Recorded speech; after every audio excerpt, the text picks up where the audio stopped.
ಅವರಿಗೆ ನಾನು ಪುಸ್ತಕವಾಗಿ ನಿಮ್ಮೆಲ್ಲರ ಪರವಾಗಿ ದೇಶ ಪ್ರೇಮಿಗಳ ಪರವಾಗಿ ನಾನು ವಿಶೇಷವಾದಂತಹ ಅಭಿನಂದನೆಗಳನ್ನ ಈ ಸಂದರ್ಭದಲ್ಲಿ ರಾಜಾವರು ಅದನ್ನ 1 ಲಕ್ಷ ಕೊಟ್ಟಿದ್ದಾರೆ. ಲಕ್ಷ ಅಲ್ಲ, ಈ KGF ₹1 ಕೊಟ್ಟು ನಾವು ತಗೊಂಡು ಹೋಗ್ತೀವಿ. ಈ ಜಾಗದ 24 ದಿನ ನಾವು ರಸ್ತೆಯಲ್ಲಿ ಜನರನ್ನು ತುಂಬಿಸಿಕೊಂಡು ಅವರು ಕೂಡ ಊಟ ಹಾಕೊಂಡು ಅವರು ಕೊಡ್ತಕ್ಕಂಥ ನೀರು ಕುಡಿದು ಈ ಜಾಥವನ್ನು ಯಶಸ್ವಿ ಮಾಡಿ ಕರ್ನಾಟಕದ ಪರ್ಯಾಯ ಬೇಕಾಗಿದೆ. ಯಾವ ಬಿಜೆಪಿ ಮತ್ತು RSS ವಿರುದ್ಧವಾಗಿ ಜಾತ್ಯತೀತ ಪ್ರಗತಿಪರ ಎಡಪಕ್ಷಗಳ ಒಂದು ದೊಡ್ಡ ಒಕ್ಕೂಟವನ್ನು ರಚನೆ ಮಾಡಬೇಕು ಅಂತಕ್ಕಂಥ ಕಾರಣಕ್ಕಾಗಿ ಎಲ್ಲ ವೇದಿಕೆಗಳಲ್ಲಿ ಕರ್ನಾಟಕದ ಅಷ್ಟು ಜಿಲ್ಲೆಯ ವೇದಿಕೆಗಳಲ್ಲಿ ನಾವು ದಲಿತ ಸಂಘಟನೆಗಳನ್ನ, ಆದಿವಾಸಿ ಸಂಘಟನೆಗಳನ್ನ, ಮಹಿಳಾ ಸಂಘಟನೆಗಳನ್ನ, ರೈತ ಸಂಘಟನೆಗಳನ್ನ, ವಿಶೇಷವಾಗಿ ಇಂಡಿಯಾ ಮೈತ್ರಿಕೂಟದ ಎಲ್ಲ ಪಕ್ಷಗಳನ್ನು ಒಳಗೊಂಡಿರುವ ಕಾರಣ ಏನು ಅಂತಂದ್ರೆ RSS ಸೋಲಿಸಬೇಕು ಅಂದ್ರೆ ನಾವೆಲ್ಲ ಒಂದಾಗಿರಬೇಕು. RSS ನಾವು ಹೊಂದಿರಬೇಕು.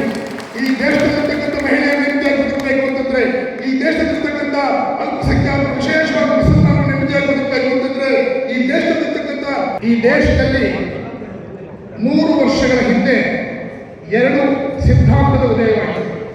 ಒಂದು ನಾಗಪುರದಲ್ಲಾಯಿತು, ಇನ್ನೊಂದು ಕಾನ್ಪುರದಲ್ಲಾಯಿತು. ನಾಗಪುರದಲ್ಲಿ ಉದ್ಘಾಟನೆಯಾದಂತಹ ಸಿದ್ಧಾಂತ RSS ಸಿದ್ಧಾಂತ.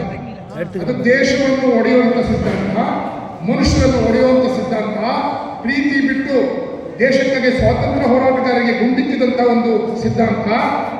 ಆದರೆ ಬದಲಾಗಿ ಕಾನ್ಪುರದಲ್ಲಿ ಉದಯವಾದಂತ ಕಮ್ಯುನಿಸ್ಟ್ ಪಕ್ಷ 100 ವರ್ಷದ ಹಿಂದೆ ಉದಯವಾಯಿತು.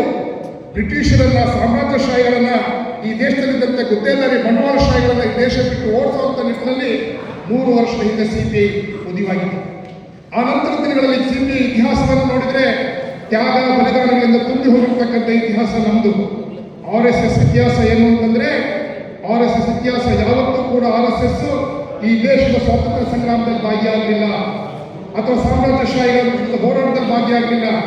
ಆದರೆ ಕಮ್ಯುನಿಸ್ಟರು ನಿರಂತರವಾಗಿ ಸ್ವಾತಂತ್ರ್ಯ ಸಂಗ್ರಾಮದಲ್ಲಿ ಭಾಗವಹಿಸಿ ಪಕ್ಷದ ಸಾವಿರಾರು ಕಾರ್ಯಕರ್ತರನ್ನ ಬಲಿದಾನ ಮಾಡಿದಂಥ ಒಂದು ಪಕ್ಷ ಅಂತ ಇದ್ರೆ ಅದು ಕಮ್ಯುನಿಸ್ಟ್ ಪಾರ್ಟಿ ಅಂತಕ್ಕಂಥ ಮಾತನ್ನು ಈ ಸಂದರ್ಭದಲ್ಲಿ ಹೆಮ್ಮೆ ಆಗ್ತದೆ.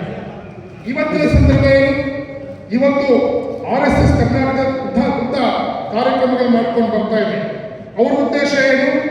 ಇಲ್ಲಿ ದ್ವೇಷ ಬಿತ್ತುವ ಉದ್ದೇಶ, ಜನರನ್ನ ಧರ್ಮದ ಆಧಾರದ ಮೇಲೆ ಒಡೆಯುವಂತ ಉದ್ದೇಶ, ಹಿಂದೂ ಮುಸಲ್ಮಾನ ಅಂತ ಭೇದ ಮಾಡಿ ಇಲ್ಲಿ ಜನರನ್ನ ಒಡೆಯುವಂತ ಉದ್ದೇಶದಲ್ಲಿ ದ್ವೇಷ ಬಿತ್ತುವ ಕಾರ್ಯಕ್ರಮ ಮಾಡ್ಕೊಂಡು ಹೋಗಿದ್ದಾರೆ. ಇವತ್ತು ನಮ್ಮ ಮುಂದಿರುವ ಸವಾಲು ಏನು ಅಂತ ನಾವು ಯೋಚನೆ ಮಾಡಿದ್ದೀವಿ ಅಂದ್ರೆ, ಈ ರಾಜ್ಯದಲ್ಲಿ ಅಥವಾ ಈ ದೇಶದ ನಿಜವಾದಂತಹ ಒಂದು ಬಹುತ್ವದ ಸಂಸ್ಕೃತಿಯನ್ನು ಉಳಿಸ್ಕೋಬೇಕಾಗಿದೆ. ಜಾತ್ಯತೀತ ಪರಿಕಲ್ಪನೆಯ ಸಂವಿಧಾನ ಉಳಿಸ್ಕೋಬೇಕಾಗಿದೆ. ಅಂಬೇಡ್ಕರ್ ಬಿಟ್ಟಿರ್ತಕ್ಕಂಥ ಸಂವಿಧಾನ ಉಳಿಸ್ಕೋಬೇಕಾಗಿದೆ. ಇಂಥೆಲ್ಲ ಸವಾಲುಗಳಿರುವ ಸಂದರ್ಭದಲ್ಲಿ ಇವನ್ನೆಲ್ಲ ನಾಶ ಮಾಡಕ್ಕೆ ಹೊರಟಿರ್ತಕ್ಕಂಥ RSS ಬೆಂಬಲಿತ ಬಿಜೆಪಿ ಮತ್ತು RSS ಅನ್ನ ಯಾವುದೇ ಕಾರಣಕ್ಕೂ ಈ ದೇಶದಲ್ಲಿ ಅದರ ಸಿದ್ಧಾಂತವನ್ನು ಮುಂದುವರಿಸಿ ಬಿಡಬಾರದು. ಆ ಕಾರಣಕ್ಕಾಗಿ ಸ್ನೇಹಿತರೆ, ಈ ಜಾಥವನ್ನು ನಾವು ಯಾಕೆ ತಗೊಂಡು ಹೋಗ್ತಾ ಇದ್ದೀವಿ ಅಂದ್ರೆ, ಕೇವಲ RSS ಶಕ್ತಿ ಒಂದು ಕಡೆ ಆದ್ರೆ ಈ ದೇಶದಲ್ಲಿರ್ತಕ್ಕಂಥ ಜಾತ್ಯತೀತ ಪ್ರಗತಿಪರ ಎಡಶಕ್ತಿಗಳೆಲ್ಲ ಒಂದಾಗಿ, ನಾವೆಲ್ಲರೂ ಒಂದಾಗಿ ಆ ಒಂದು ವಿಚಿತ್ರಕಾರಿ ದೇಶ ಹೊಡೆಯತಕ್ಕಂಥ ದ್ವೇಷ